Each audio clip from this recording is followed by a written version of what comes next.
80 বছরে কি করছো তোমরা? ক্ষমতায় তো যেতে পারো নাই পৃথিবীর কোথাও। 80 বছরে কি করেছো তোমরা? ক্ষমতায় তো যেতে পারো নাই। তো তোমরাই কি করছো গণতন্ত্র পূজা করে? তোমরা তো গণতন্ত্র পূজা করে রাসূলুল্লাহর আদর্শ থেকে দূরে সরে গেছো। দুনিয়াও পেলা না, আখিরাতও পেলা না। দুনিয়াও পেলে না, আখেরাতও পেলে না। পীর সাহেব, 80 বছরে বাংলাদেশ জামাত ইসলামী কি করেছে? যাদের আকল বিবেক কাজ করে না তারা ওটা বুঝবে না।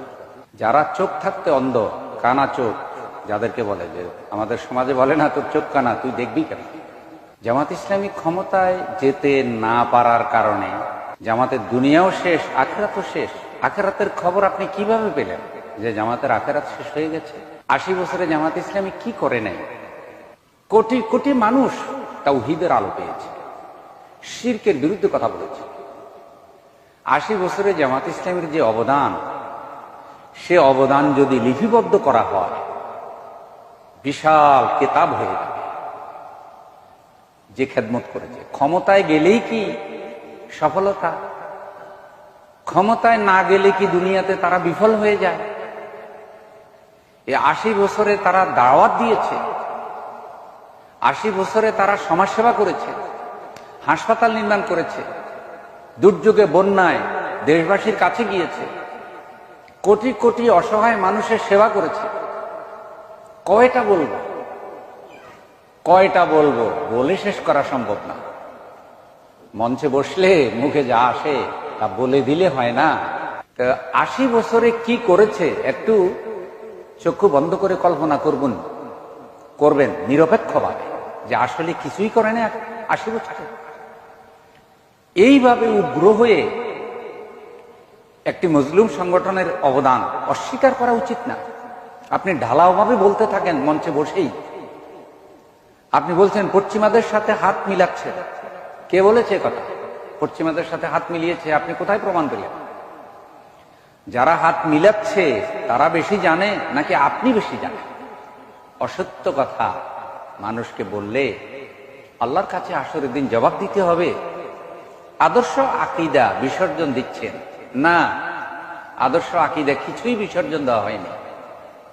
আদর্শ কোরআন সুন্নাহর আদর্শ আছে। আকীদা বিশ্বাস অন্তরে থাকে।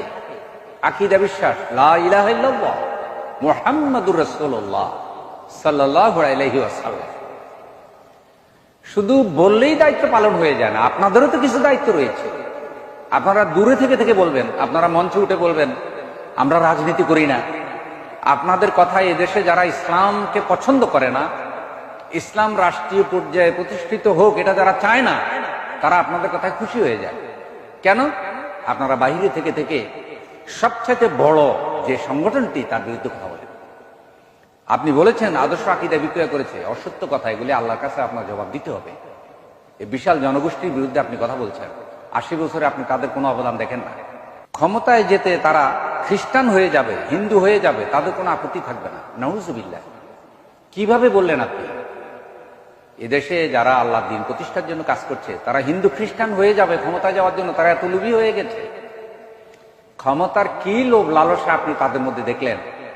যারা ক্ষমতা যাওয়ার জন্য চাঁদাবাজি করছে এবং সবকিছু দখল করে ফেলেছে, যারা অলরেডি দুর্গাকে মা বলছে, যারা অলরেডি দুর্গার অনুষ্ঠানে গিয়া তারা সেখানে পূজা নিচ্ছে, উলুধ্বনি দিয়ে তাদেরকে গ্রহণ করছে, তারা প্রকাশ্য বলছে যে আমরা শরিয়া আইন মানি না। এইভাবে যারা মুসলমান হওয়ার পরে মুসলমান দাবি করে, তারা হজ করেছে, তাদেরকে তো কাফের ফতুয়া দেন নাই। আপনি তো অনেকেরই কাফের ফতুয়া দিয়েছেন। যারা এদেশে কওমিয়াত, যেটা জাতীয়তাবাদ বিশ্বাস করে। কোন জাতীয়তাবাদ? হিন্দু মুসলিম এক জাতি, তার নাম বাঙালি জাতি। এই হিন্দু মুসলিম সকলেরই এক ধর্ম, তার নাম মানব ধর্ম। নাউজুবিল্লাহি মিন যালিক। এই ধরনের কথায় যারা বিশ্বাসী তাদের ব্যাপারে তো কিছু বলছেন না। হ্যাঁ বলছেন দুই একটা জায়গায়, কিন্তু অত জোরালো বলেন না যত জোরালো মজলুম ইসলামী সংগঠনটার ব্যাপারে বলছেন। অতএব এই কথা অসত্য। তারা ক্ষমতার লোভে খ্রিস্টান হয়ে যাবে, হিন্দু হয়ে যাবে। হাজার হাজার মানুষের সামনে এটা বলা হচ্ছে। আবার এটা ইউটিউব ফেসবুকে প্রচার করা হচ্ছে, মিলিয়ন মিলিয়ন মানুষের কাছে এই কথাগুলি যাচ্ছে। হাসরের দিন কিন্তু আপনাকেও তো জবাব দিতে হবে আল্লাহর কাছে। নাকি আপনি এগুলির ব্যাপারে কোনো জবাব দেওয়া লাগবে না, এমনি পারফেক্ট পেয়ে যাবেন? দর্শক মন্ডলী, আপনাদের কাছে মূল্যায়নের ভার রইল, বিচারের ভার রইল।